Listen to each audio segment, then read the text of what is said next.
प्रचेतसों की कथा।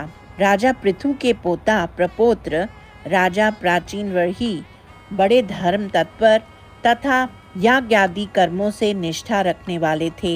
इनकी पत्नी शतद्रुति थी, जिसमें उन्होंने प्रचेतस नामक पुत्रों को पैदा किया। ये शुद्ध हृदय वाले थे और देखने में ऐसा लगता था मानो आपकी करुणा के अंकुर हों। प्राचीन वर्ही प्रजा सृष्टि में अत्यंत तत्पर थे। यद्यपि उनके ये 10 पुत्र आपकी तपस्या करने में निरत थे, फिर भी पिता के आदेश पर वे पश्चिमी समुद्र की ओर गए और उसके तट पर एक मनोहर सरोवर देखा। उस समय आपके परम भक्त शिव आपके इन भक्तों का दर्शन करने के लिए इस तीर्थ पर आए और प्रचेतसों के सामने प्रत्यक्ष होकर उन्हें आपकी रुद्र गीत नामक स्तोत्र सुना दिया। इस स्तोत्र को जपते हुए प्रचेतसों ने जल के अंदर 10,000 वर्ष आपकी सेवा की। आपके इस सेवा के आनंद के रस के कारण उनके इतने वर्ष बीत गए।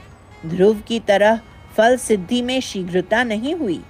प्रचेतसों के नित नित बढ़ते तप से उनके पिता प्राचीन बरही भी, जो यज्ञों की अनिवार्य हिंसा में निरत थे, पवित्र हो गए और घर में आए हुए नारद मुनि से आत्म तत्व ग्रहण कर आपसे सायुज्य मुक्ति पाई।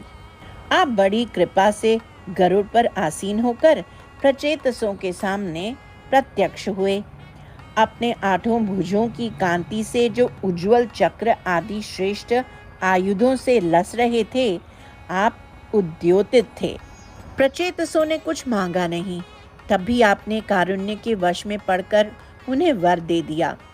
आप लोगों का स्मरण भी मानव के लिए कल्याणकारी हो और यह रुद्रगीत जपने वालों को सभी अभिष्ट दे दें। आप लोग वृक्षों की पुत्री को पत्नी रूप प्राप्त कर उसके साथ 10 लाख वर्ष रमते रहे। आपके दक्ष नामक पुत्र पैदा हो और तभी आप लोग तुरंत मुझे प्राप्त करें। इस प्रकार आपने बड़े हर्ष से उनसे अनुग्रह पूर्वक कहा। तदनंतर पानी से बाहर आने के बाद वे भूमि पर आने जाने में विघ्न पैदा करने वाले वृक्षों को बड़े क्रोध से जलाने लगे। तभी ब्रह्मा ने आकर उन्हें रोक दिया। फिर वृक्षों द्वारा दी हुई पुत्री को पाकर वे लोग जितना काल आपने बताया था उतना काल रमते रहे। प्रचेतसों ने दक्ष नामक पुत्र को प्राप्त किया। उन लोगों ने कई यज्ञ किए और नारद से आध्यात्मिक ज्ञान ग्रहण कर परमानंद का पद प्राप्त किया। हे ईश गुरुवायुरपुरेश, वही आप मेरी रक्षा करें। सर्वत्र गोविंद नाम संकीर्तन, गोविंदा गोविंदा।